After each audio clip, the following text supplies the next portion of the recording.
Anak pertama satu-satunya laki-laki dan masuk biara dan orang tua setuju. Pada awalnya mama tidak setuju. Dari kami punya kampung, stasi, itu baru satu orang hanya saya. Satu-satunya? Ya, satu-satunya saya. Bagaimana kita tepuk tangan?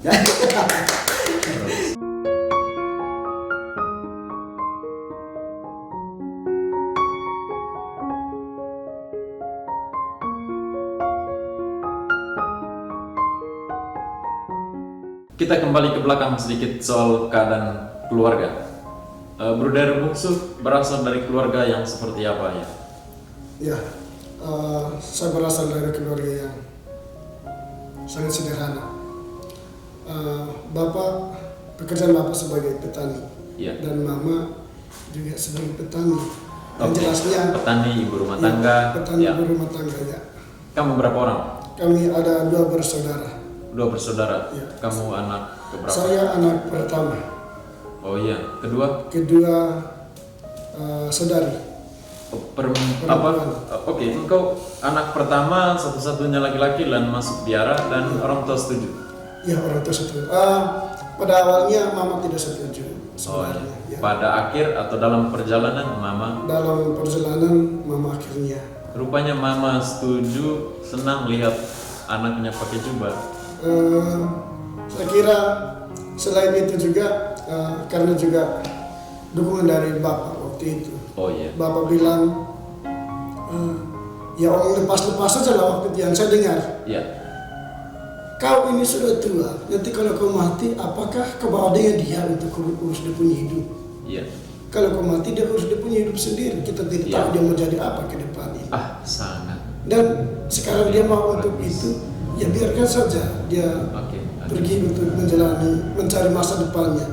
Dan mama setuju. Dan saat itu mama setuju sampai meneteskan air mata. Berarti agak berat juga Ya. kalau sampai meneteskan. Memang itu agak berat, makanya ya itu tadi proses panggilan itu saya tahu bahwa Tuhan sudah tahu apa yang harus saya buat ke depan. Ya, Tuhan kan Maha Ya. tahu. Tidak ada yang Ya. Tuhan tidak tahu tentang kita. Ya. Ya, bahkan apa yang kita tidak tahu tentang diri kita, Tuhan Tuhan tahu. Ya, yang kita bilang saya tahu seluruh diri saya, itu juga tidak benar sebenarnya. Ya, ada sesuatu di dalam diri kita yang kita tidak tahu, tidak bisa selami. Tuhan seluruhnya Ya. tahu. Oke, Ya. dalam proses perjalanan itu, apakah Mama masih teteskan air mata? Dalam proses perjalanan memang kadang kalau pulang libur dan mau kembali lagi ke biara, mama selalu menangis. Oh ya, itu kan Ya. rindu-rindu. Ya. Ya. Tapi waktu itu memang perjalanan saya ada lucunya juga ada sedihnya waktu itu. Iya. Ya. Iya. Karena ketidaksetujuan mama itu, dan jelasnya di rumah uang itu mama yang pegang. Ya. Entah ada atau tidak waktu itu saya tidak tahu. Tapi yang saya masih ingat waktu itu Ya. datang dari Soe, Ya. wakil Flores, uang yang ada di saku saya itu 100.000. Mestinya lebih dari itu. Mesti lebih dari itu. Dan Mama kasih hanya begitu. Itu juga bukan mama yang kasih Bukan atau bapak mama. yang kasih. Itu saya Ini cari sendiri. untuk cerita seperti ini, Mama bisa menangis kembali ini. Ya, ya. Kenapa karena anak waktu saya itu, ini bandel tidak ikut saya? Karena waktu itu mama tidak beri, mama dan bapak tidak beri satu saya. Iya. Ya, mereka tidak beri. Jadi saya berusaha bagaimana caranya supaya bisa mendapatkan uang. Engkau tidak menangis? Saya tidak menangis waktu itu. Oh, iya. Saya menangis setelah saya sampai di KPA Matuloko dan diminta untuk menyetor uang sebanyak. Oh, itu yang pada awal-awal. Ya, pada awal. Oh iya. Dan uang yang saat itu ada di saku saya ketika diminta untuk menyetor uang jutaan itu, uang yang ada di saku saya itu 9.000. Ya. Engkau tahu bahwa itu bagian dari protes atau ketidaksetujuan Mama terhadap perjalanan atau pilihan hidup engkau dari awal. Waktu itu saya tahu, saya sadar itu. Saya bilang, saya sempat marah pada diri sendiri. Coba saya kalau ikut perkataan mama, pasti saya tidak seperti ini. Yang saat awal itu. Yang saat awal itu. Oh. Saya waktu itu bilang, coba mama itu hari omong saya ikut, berarti saya tidak Oke. seperti ini. Sekarang ada syukurnya. Oh ya, saya syukur saya ikuti Bapak. Kalau agak negatif, syukur saya tidak ikut mama. Kan kalau kita berpikir positif kan seperti itu. Berpikir positif, syukur saya ada Bapak untuk mendorong saya dan mama juga akhirnya dorong. Adakah syukur itu? Ya, saya bersyukur. Yang pertama-tama bukan karena soal panggil saya, tapi karena mereka yang melahirkan saya. Oke. Ya. Oke. Yang paling pertama, saya bersyukur karena mereka sudah melahirkan saya. Ya. Kalau dalam proses panggilan saya kira perjalanan yang saya ceritakan ini mereka belum tahu sampai saat ini. Ya. Yang mereka tahu adalah saya sudah masuk biara. Oh, Suka dukanya oke, seperti apa oke. mereka tidak tahu. Oke. Jadi saya merasa bahwa saya benar-benar berjuang sendiri untuk masa depan saya.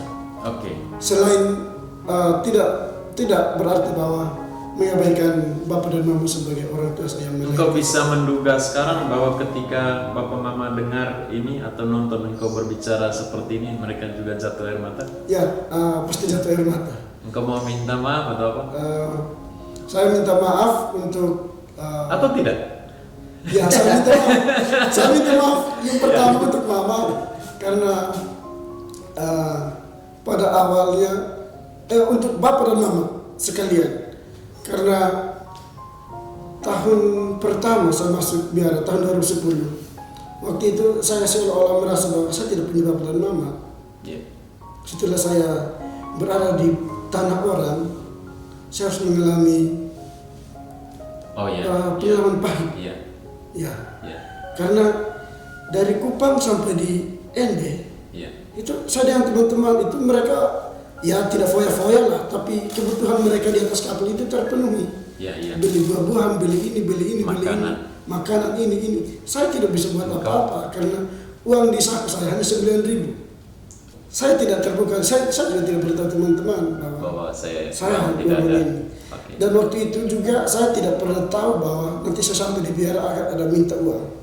Oh. Ya. Dan yang lebih lucunya, waktu itu saya calon imam dan harus terus ke KPA Mataloka. Dalam benak saya, jarak antara Ende dengan Mataloka itu bisa dijangkau dengan angkutan kota. Jadi anak sekolah bisa bayar 1.000, 2.000. Oh. Jadi Sampai di sini? saya patokan uang 9.000 ini masih cukup untuk saya dari Ende ke Jawa. Ya waktu itu. Sampai di sini ternyata uang travel ke Jawa waktu itu 120.000. Sampai di Mataloka ada kewajiban. Sampai di Mataloka ada kewajiban yang harus dipenuhi. Mesti disetor ke mesti sana. disetor. Tambah Lagi. Lalu waktu itu juga sulit ya. setelah beberapa hari kemudian kami diminta untuk pergi ke kota Bajawa untuk belanja. Belanja dari alat makan, piring, sendok, gelas, lalu alat-alat untuk kamar mandi, gayung, ember, Ya. iya, dan juga perlengkapan rohani, buku apa segala macam. Saya uang di 9.000. Jadi tidak pergi. Saya pergi, Ya. ya, saya buang 9.000 itu pergi ke Bajawa. Oh ya. Lalu saya sampai di Bajawa, saya belanja. Yang saya belanja pertama waktu itu adalah sebuah ember sedang 4.000. Oh ya. Saya ambil habis ember, lalu saya beli dengan satu gelas plastik. Iya. 2.500.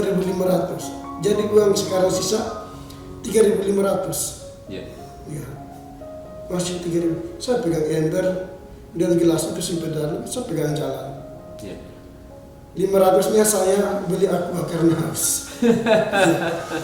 Lalu sisa 2.000. Ya. 2.000 itu saya bilang saya simpan untuk bayar bemo kota untuk pulang ke seminar. Ya. Karena datang tadi dari Otobiara. Ya. Ya, saya sangat kaget ketika saya berada di atas oto.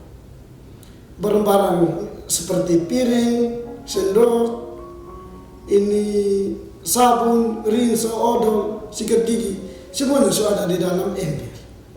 Oh. Saya kaget waktu itu. Saya tanya teman-teman, siapa yang beli ini untuk saya? Tadi kau sendiri yang pikul kau punya ember terus kau beli sendiri, kau tanya ke ember lagi. Itu seperti apa ya? Mujizat atau Ya apa? mujizat saya rasa. Tidak tahu lagi asalnya dari mana. Ya, pagi waktu itu sebelum pergi itu saya ambil rosario dari leher saya dan saya berdoa di belakang garasi waktu itu. Oh iya. Ya, saya bilang Tuhan kami diwajibkan untuk harus pergi keluar dari biara. Dari seminari harus pergi ke Bajawa, tapi saya punya uang sekian dan saya harus belanja sekian. Iya. Dan saya rasa waktu itu terjawab. Itu sebuah pengalaman Ya. iman yang kalau kita bertanya-tanya tidak akan temukan jawabannya. Ya. Setelah kami belanja, menjelang 1 minggu kemudian kami dipanggil. Ya, waktu itu saya dan teman saya. Dan saya dari pemimpin seminari waktu itu tanya, uang ada berapa di saku kamu? Saya bilang tidak ada, hanya 2.000 saja. Iya. 2.000 itu uang koin juga. Uang koin 504 uang koin. Lalu dia bilang, ya saya beri batas waktu sampai bulan Desember harus masukkan ini. Oh iya. Minggu berikutnya kalau saya masuk minta untuk pulang. Karena saya merasa bahwa saya tidak bisa. Kamu pulang itu bagaimana? Biaya? Ya, akan saya sering kasih. Pas-pas saja lah, jangan terlalu panjang. Ya, sudah panjang ini perjalanan 9 tahun. Malam itu saya masuk minta untuk pulang. Ya. Karena saya merasa tidak mungkin saya dapat uang jutaan Ya. bulan Desember. Daripada saya buang waktu, saya bisa minta untuk pulang. Saat saya minta pulang baru pemimpin bilang, Alphonse, kamu tahu waktu kamu ke Bajawa dan pulang itu sudah ada orang yang beri kamu 7 juta. Ya. Sudah masuk di kas kamu sudah penuh. Ya. Sudah ada yang masuk. Tapi ya pembinaan kita di seminari itu kan keputusan kalau sudah pulang. Iya. Ya saat itu. Jadi mau tidak mau saat itu juga saya pulang. Iya. Nah pulang ke sini juga uang tidak ada. Maka teman-teman saat itu kumpul 5.000, 10.000 dan membiayai perjalanan saya. Johnny punya pengalaman yang begitu, singkat saja lah, pas-pas saja lah. Tidak adil namanya, tidak adil ini. Saya punya itu memang itu dari keinginan saya sendiri untuk masuk Buder. Dan orang tua dukung? Orang tua memang awal dari kakak, mama, bapak semua memang awalnya mereka tidak mau karena mereka mau saya kuliah biasa saja, kuliah di luar biasa. Tapi saya punya kemauan bahwa saya tidak mau kuliah biasa, saya mau masuk biara. Waktu mau masuk biara itu di kampung tidak tahu bahwa kalau kita masuk biara itu biaya terlalu besar. Oh, iya. Maka waktu itu mereka bilang tidak, kita kuliah biasa saja. Oh, iya. Dan memang tidak tahu kalau di biara itu hanya mau dibilang setelah kita masuk biara, setelah kita kuliah di biara dari biara. Ya, dan itu kita tidak tahu ya? Ya, dari kampung memang tidak tahu bahwa orang masuk biara itu orang berada dulu baru bisa masuk biara. Padahal banyak orang kampung di dalam. Itu yang kendala, memang keluarga sederhana. Oke, kamu bilang tadi mau pakai jubah. Artinya kamu sudah dapat jubahnya. Lalu sekarang dorongan apa sekarang? Setelah saya pakai jubah, waktu itu saya pulang dari novis karena saya suka pakai jubah, itu keluarga semuanya merasa senang. Merasa senang. Ya. Ya. Mereka merasa senang karena dari kami punya kampung, stasi itu baru satu orang hanya saya. Satu-satunya. Ya, satu-satunya saya. Bagaimana kita tepuk tangan? Saya rasa bangga dengan saya punya pilihan dan juga dukungan dari orang tua, kakak, adik semua yang mau dibilang satu kampung itu kami ya mendukung saya karena saya sudah memilih untuk masuk biara. Ya. Dan persoalannya sekarang adalah bukan persoalan juga. Katakan persoalan lah. Antusiasme keluarga dan orang-orang di sekitar bagus, sangat tinggi. Covid menghalang. Memang waktu itu itu yang satu kendala waktu itu mereka. Waktu sebelum saya ke sini sudah ada perkumpulan keluarga. Ya. Mereka ingin sekali mau datang ke sini, ikut kalau dekat. Oh, iya. Tapi karena situasi tidak mendukung, maka waktu saya telepon mereka bilang biar kami hanya 2 dari sini saja. Okay. Kami tidak bisa ikut karena situasi sekarang bisa kita ini penyakit atau virus ini kita tidak tahu mau kena kapan atau tidak.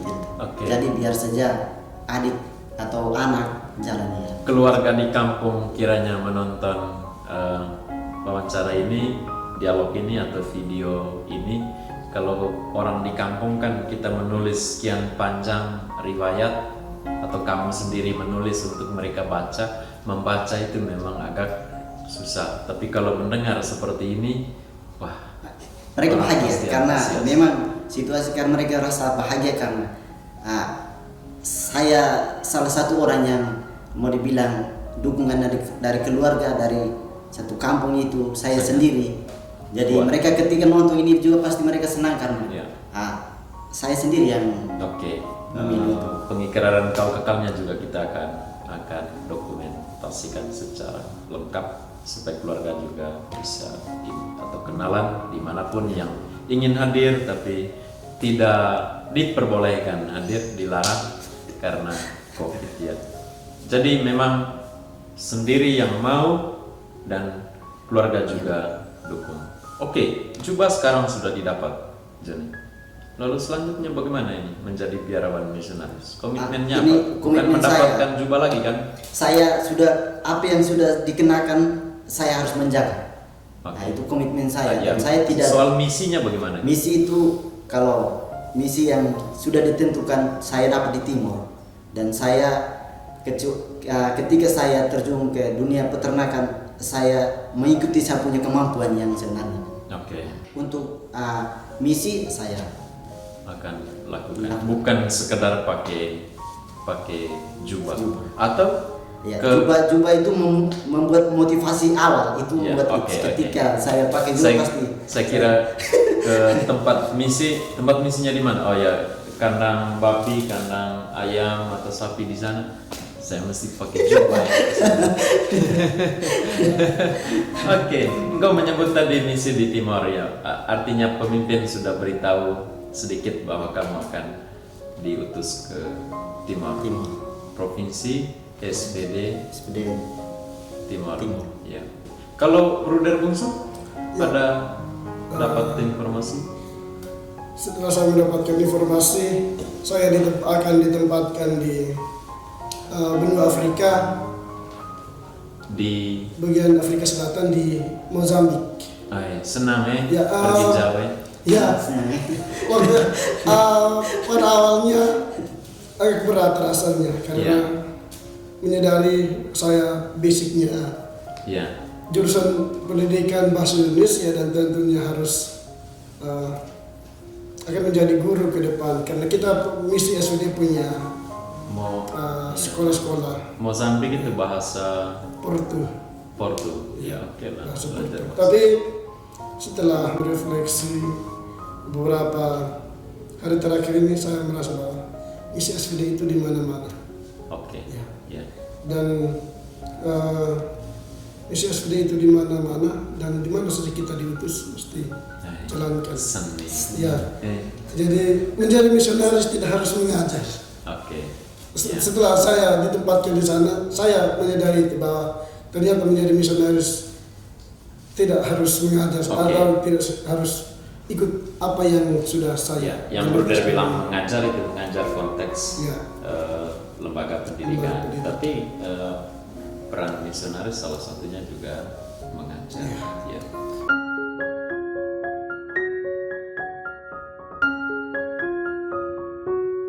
waktu itu merayap.